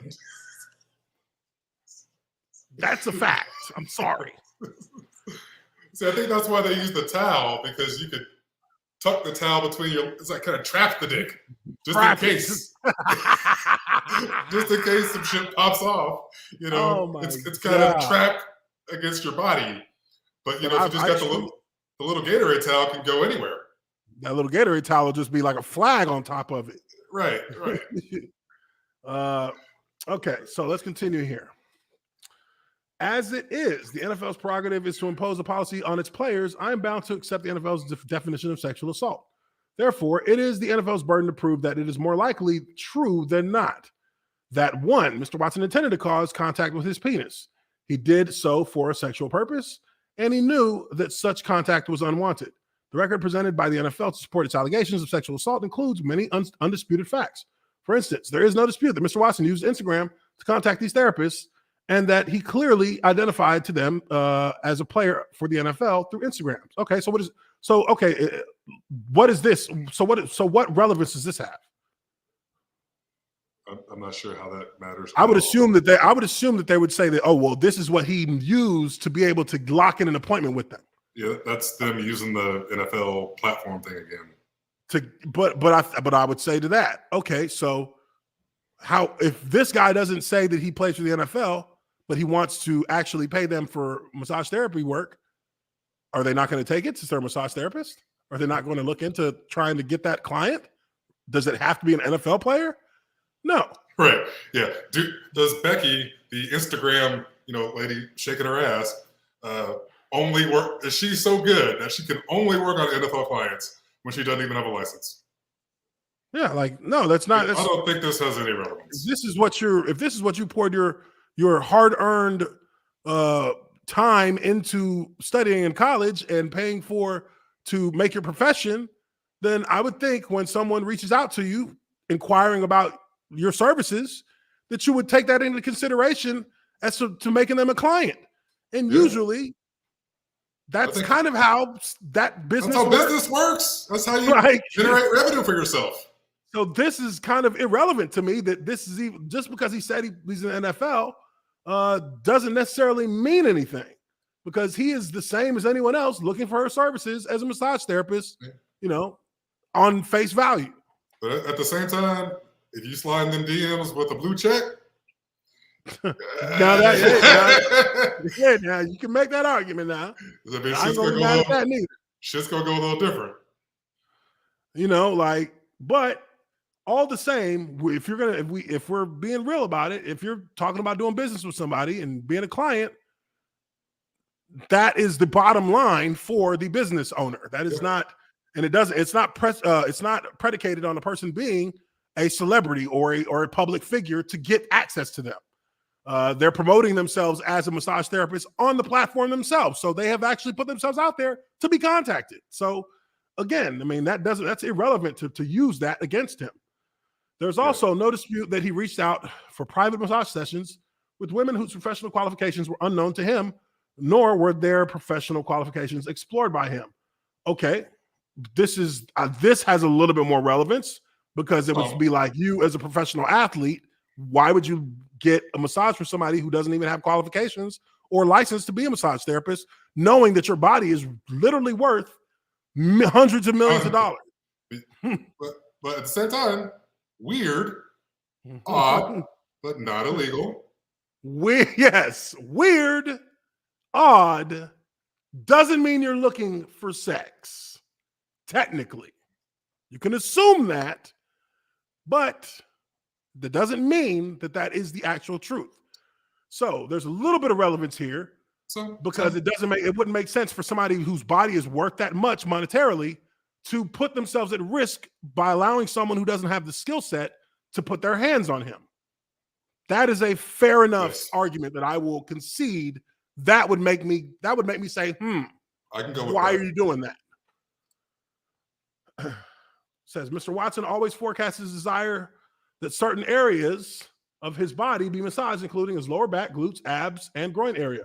Okay, this is irrelevant to me as well, because they usually give you an intake sheet anyways.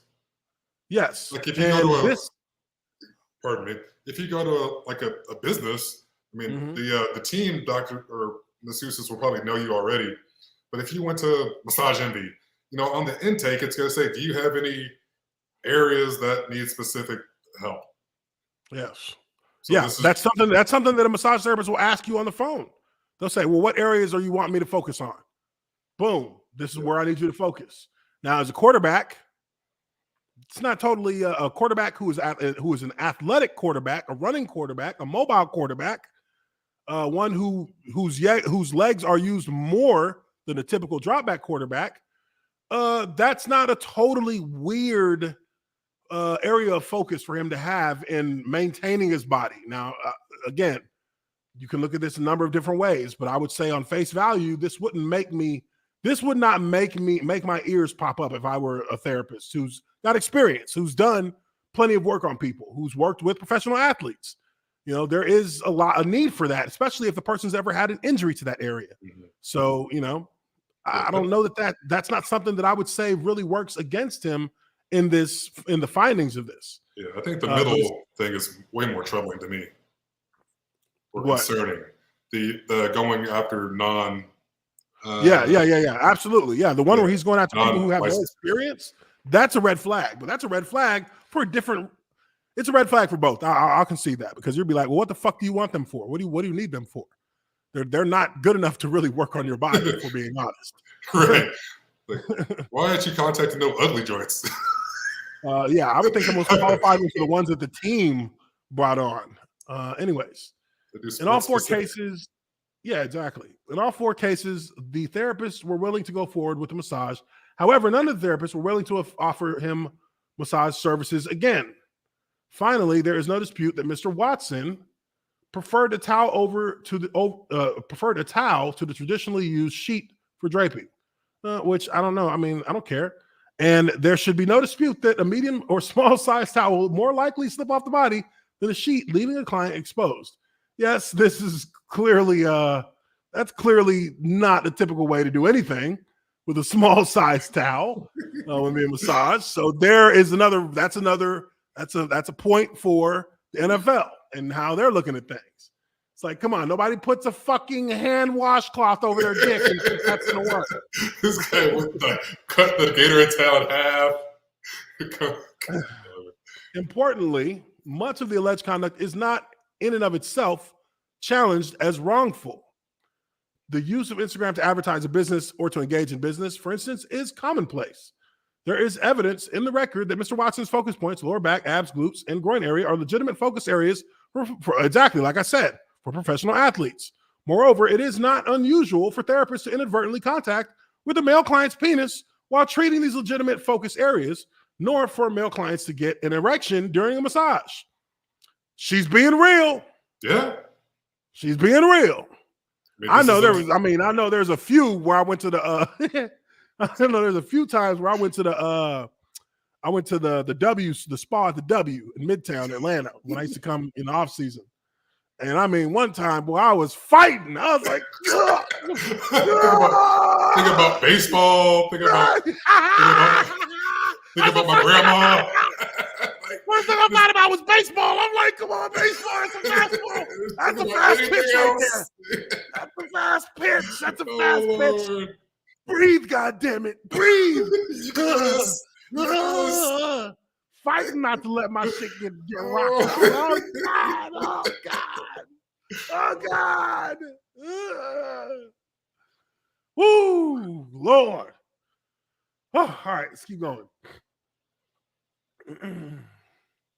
Mr. Watson has not testified that he had erections and inadvertently touched the therapist here. Instead, he has categorically denied the allegations against him, including that he ever developed an erection during a massage. It is difficult to give weight to a complete denial when weighed against the credible testimony of the investigators who interviewed the therapist and other third parties. Moreover, the totality of evidence, including the undisputed facts relating to Mr. Watson's use of towels, his focus points, and the not uncommon experience of massage therapists to have contact with the erect penises of their male clients, lends support to my conclusion that this is more probable than not that Mr. Watson did have erections and that his erect penis contacted the therapist as claimed by them. Fair enough. Fair enough. Fair enough. Now, how do you prove that these were intentional contacts? That's where it's so hard to actually, no pun intended, it's so hard to actually prove that his erect penis was touching them purposely. Because at the end of the day, when it's he said versus she said, it's easy to say that it was his erect penis touched you on purpose because it touched you. And it's easy for me to say it touched you because it was erect. It didn't touch you because I made it touch you. It's got a mind of its own. It touched you because it was in the way. It wants what it wants. I'm sorry. I didn't want to do it. The dick wanted it. Let's see here. Let's see. Okay. With respect to whether the contact was intentional, that matter is intent generally must. I'm sorry, hold on. With respect to whether the contact was intentional, the matter of intent generally must be inferred from circumstantial evidence in the absence of an admission. In the court of law, that's not going to cut it. Well, also, they said earlier that I think the burden of proof here is preponderance of evidence. Preponderance of evidence, 51%. 51%. Like, you just got to prove that there's a likelihood. More likely than not. It's not like a criminal case where it's, beyond a reasonable doubt. Beyond a reasonable doubt, yeah. So, or even clear and convincing, which I think is like in some family cases, family courts. Civil, yeah, that too. So very low. Very low. Is what they're leaning on. So this is a very low burden of proof. Very low burden of proof. And that's on purpose by the NFL. It's a coin toss. It's a coin toss if you did it. That's on purpose. The NFL wants to be able to punish you without you being able to legally say that they did not, fight against whether or not they actually proved you did anything. They set the bar so damn low that it's virtually by you being in that situation, you are going to be punished. And that's just how it's been in the NFL. Yeah, I mean, she said it's already 50-50. I only need 1 more percent. She said it's not even admissible in criminal court. Like, right, it's not, exactly. You can't even use it. Exactly. So we're barely, 1% above that. And we can, we can ask you to be suspended for a year and fined, $8 million they wanted? Yeah. All right, so let's get through how much more of this part we got. Okay, so let's finish the sexual assault part, then we'll go to the conclusion because I think this is the main claim, the main finding that we needed to find out about. Yeah, the other two were kind of like catch-alls. Yeah. Let's see. In this case, Mr. Watson reached out to women whose professional qualifications were unknown and unimportant to him, which I think that's true. He insisted on using a towel, increasing the probability of exposure. He insisted on having the therapist focus on areas of his body that were not uncommonly triggered erections, and he engaged in this pattern of conduct multiple times.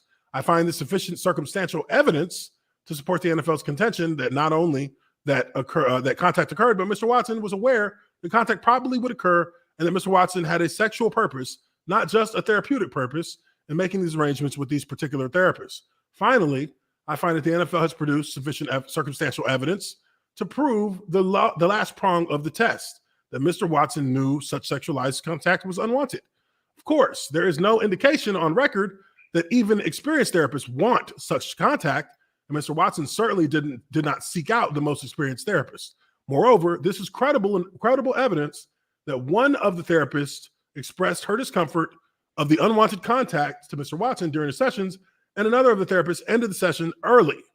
Given that none of these therapists accepted Mr. Watson's invitation to engage in further therapy sessions, I find the evidence sufficient to demonstrate that Mr. Watson knew or should have known that any contact between his penis and these therapists was unwanted. And let's see here. I therefore find the NFL has carried its burden to prove by a preponderance of evidence that Mr. Watson engaged in sexual assault as defined by the NFL. Now, this is something that, again, the media is not really giving you this nuance. They're not giving you this nuance. She finds that he engaged in sexual assault as defined by the NFL. That's it. That doesn't serve their agenda. That's it. If you listen to what Mina Kimes said, she said this shit as if they had literally gone to fucking Webster's legal dictionary and been like, give me sexual assault. And it's like, there's sexual assault. That's what he did. No. And again, in a court of law, you cannot argue through this preponderance of evidence that anything he did was intentional. Now you could say that he may have gone in with a sexual purpose, but it's still the burden of proof to prove that he actually touched her with an erect penis on purpose. There would need to be more in way of describing how that happened in order for that to actually hold weight. Because just saying that it touched you, well, you just said that it's not uncommon for people to get erections when they're given massages in that area. So by that alone, you've just nullified that accusation itself, because that's not something that that's something you should have expected in certain situations. Right. We're just using, inference here to arrive at these conclusions. Like you said, would not fly in a real criminal case. With someone's it wouldn't fly in a real criminal case. With someone's freedom on the line, damn sure. Exactly. With somebody's freedom on the line, none of this is not guilty. That's just what it's going to be. That's a matter of fact, not even going to indict him and charge him with anything, because that's not enough to charge somebody with. Because again, if this is all the information as she's saying it, then we don't know whether or not he truly touched them with an erect penis on purpose. That has not been proven to me here. Now, you have proven that he should have known that his dick slapping on her arm was something she didn't like after she refused to take any more appointments with him. But okay, so now that's after the fact. So how do you square that? And again, this is all based on sexual assault as the NFL defines it, not as a court of law or even the CDC defines it. So let's go down to the final. The CDC defined sexual violence, not even sexual assault. Yeah, not even sexual assault, just sexual violence. All right, so let's go down here. Conclusion. I think you just. Our conclusion. Here we go. Go up one more bullet point. Yeah. I think there's the one right before it might have been somewhat important, but maybe not. Well, no, this was the. Oh, that's still the third point. Yeah, these were the other points of proving. Sorry. Disciplinary determination. That's just the 6-game part. Right? Yeah, that's the 6th game. That's based on, and again, well, I think she'll probably elaborate on that more back on the conclusion. And like how she got to 6. Okay. Okay, conclusion. The NFL may be a forward-facing organization, but it's not necessarily a forward-looking one. Just as the NFL responded to violent conduct after a public outcry, so it seems the NFL is responding to yet another public outcry about Mr. Watson's conduct. At least in the former situation, the policy was changed and applied proactively. Here, the NFL is attempting to impose a more drastic shift in its culture without the benefit of a fair notice to and consistency of consequence for those in the NFL subject to the policy. Huh. Damn. She's saying it right there. These motherfuckers are trying. She's saying it right there. They're not. The NFL is attempting to impose a more dramatic shift in its culture without the benefit of fair notice to and consistency of consequence for the NFL players. So they're trying to force punishment without being fair to the actual facts for the player. That is a problem. That is a big problem. Right. That's not something that I've heard any media outlets talk about to this point. And mind you, she's not talking about whether what he did is right or wrong. She's just simply addressing that we don't have the mechanisms in place to deal with this sort of thing.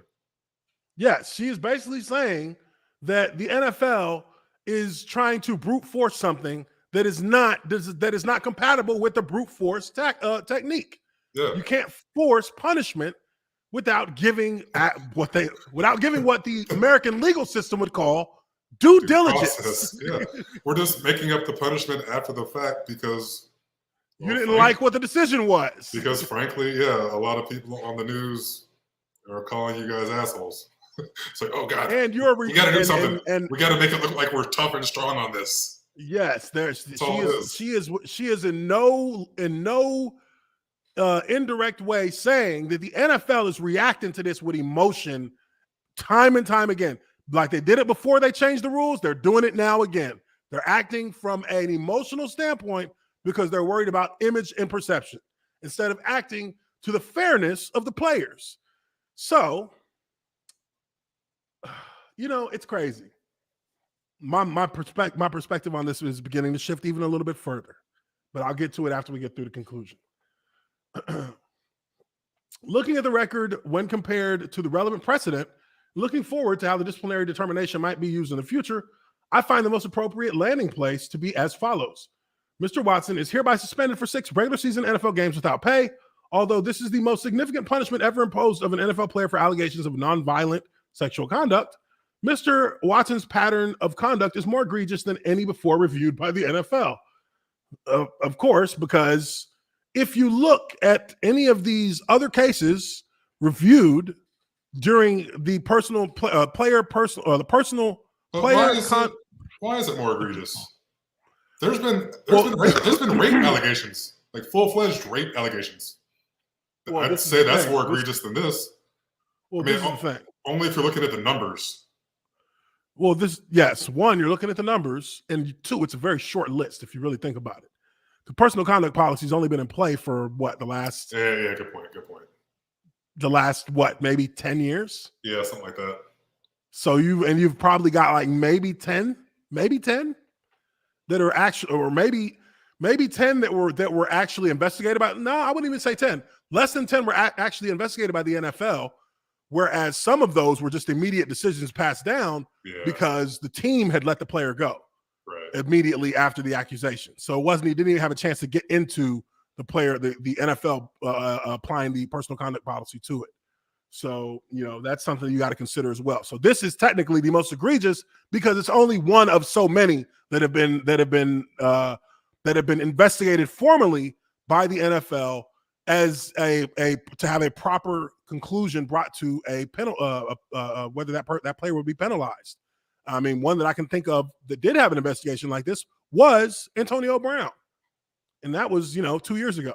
Antonio Brown had a situation like this where he had a former trainer who accused him of multiple instances of sexual misconduct, and the NFL investigated this. The NFL didn't suspend him, but like 2 games, I think, if I'm not mistaken. Yeah, that's something pretty low. So yes, technically, and this is something that, again, if you don't know the history of this stuff, you would think that this is the most egregious in the last 100 years. Right. I'm like, no, I mean, look, motherfucker, OJ, Aaron Hernandez. I mean, these. You know what I mean? You literally would think that this is the most egregious in the last 100 years because the media is not telling you that this is the most egregious in this era of the CBA using this process with being the player conduct policy to decide how to punish a player. That has not been a system that's been in play very long at all for the NFL. Right, so right. You got to remember those things. Yeah, the NFL hasn't been trying to be, a court system until like our generation, basically. Yes. They would usually just let the legal system handle it. And yes, it was before. We'll govern ourselves accordingly. Yes, before Roger Goodell, and really, it wasn't even Roger Goodell didn't start that until the 2010 CBA went into effect. Mm-hmm. That's when he started the player conduct policy, and that's when they started, and that's when he started stepping in to hand out punishments to players he was for like, personal incidents. Hey, we need some catch-alls to stop these inmates from running the asylum, getting out of hand, because the legal system keeps on letting them off. We got to punish them. Yeah. Okay, so it says here, recognizing that the only discipline mentioned in the CBA is a fine or suspension, I nevertheless believe it appropriate for Mr. Watson to limit his massage therapy to club-directed sessions and club-approved massage therapists for the duration of his career, and so impose this mandate as a condition of his reinstatement.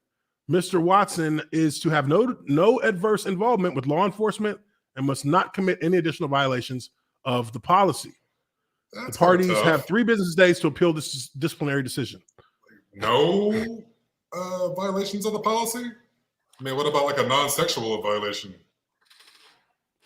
Does that matter? It's like, I guess it's like probation. It's like a probationary reinstatement. Okay. But I think that's it right there. Yeah, that's it. So as you can see, folks, and I mean, this is, I think that we did our best to not only make, keep it a little bit light, not try and bum people out with doom and gloom. But also I think that we did we kind of dug into this with a pretty substantial analysis of just how these things are actually being put on paper and how it's being portrayed to you when you turn on an ESPN or you turn on a Fox Sports 1. They're not giving you the details in a way that you can understand that this is not about how anything is being viewed from a legal standpoint. This is about how the NFL defines these things to be so in their world. So it's not, again, this is not something that would be looked at the same way if you went to court, because when they took it to court, it was not looked at the same way as they're looking at it now. And that is important, because that means that a lot of people will say that, you know, he got away with sexually assaulting 24 women, when if you're really, really looking at this case and understanding how things have played out, it's only 4. It's really 4. The other ones, their accusations didn't hold enough weight to actually even consider them in a court of law, because if they did, he would have got indicted. Well, hell, none of them were good enough to go to a court of law. None of them were, good correction. None of them were good enough to go to a court of law, but they only even decided to bring 4 up to the court of law to try and make it something that could be considered a prosecutable case. Only 4. Interviewed 12 and threw out 8 of those. So it's like there's 4 women here that are actually legitimately having grievances against Deshaun Watson. And that that's huge. That's an important distinction.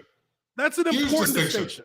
But at the same time, I want to make it clear that I think either one of us would say it only takes one. It don't matter. It only takes one. It only takes one, and I believe that he did something wrong.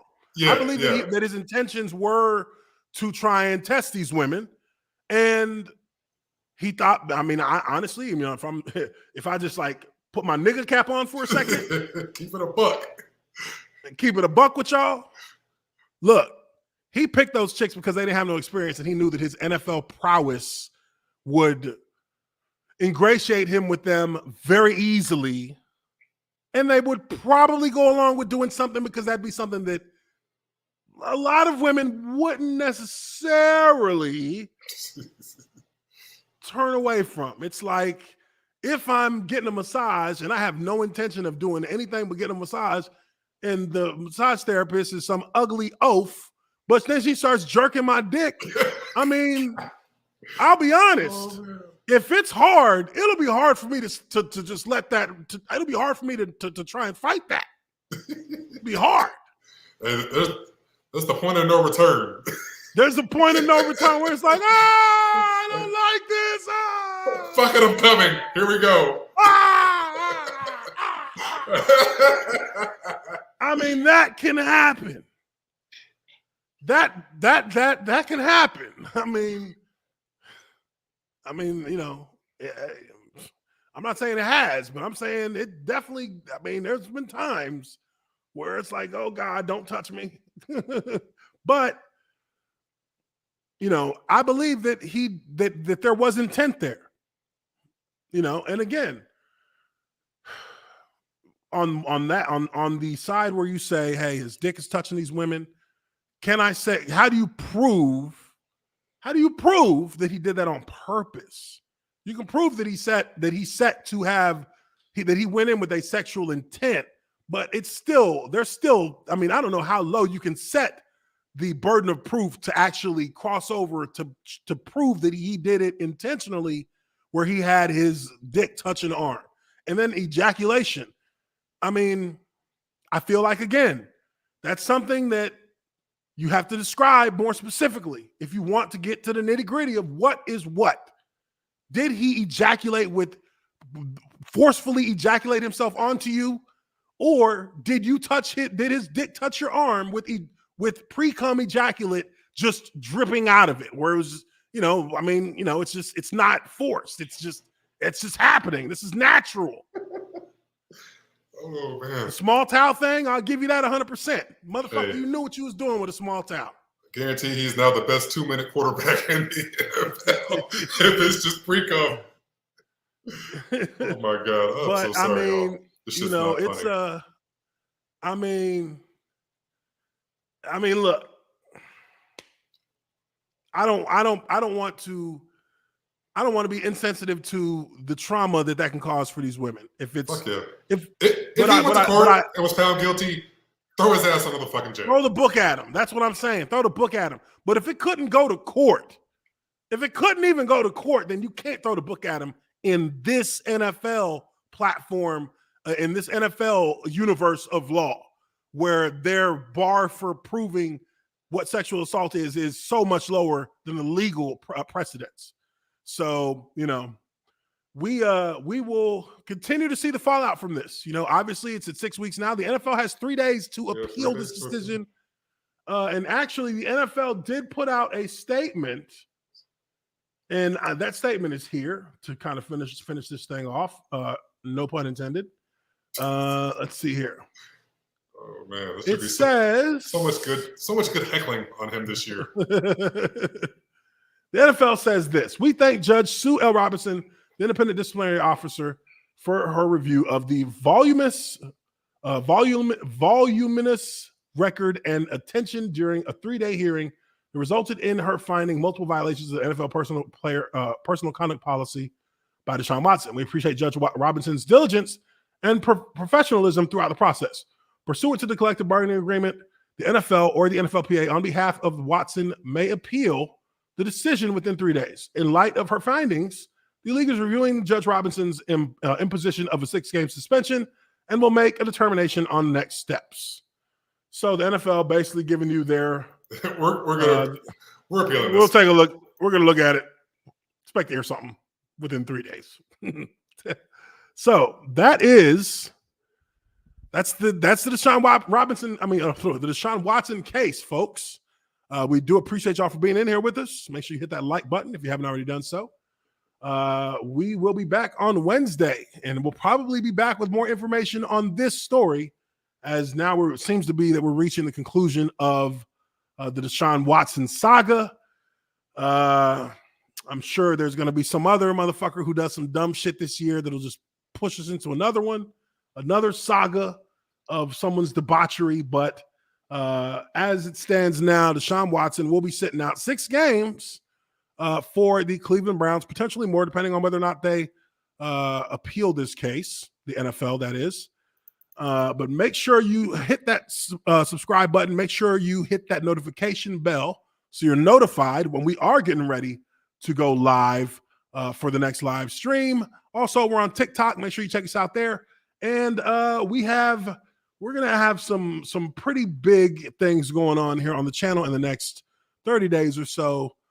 As we get those things locked in as far as dates, I will be announcing that me and Justin are going to be having on some pretty cool special guests coming here soon to the channel, and potential collaboration with another big time YouTube sports channel. So when we get those things more closely finalized, I'll be sure to let you guys know. But until next time, Deshaun Watson, 6-game suspension. All in all, I think he's feeling like this. All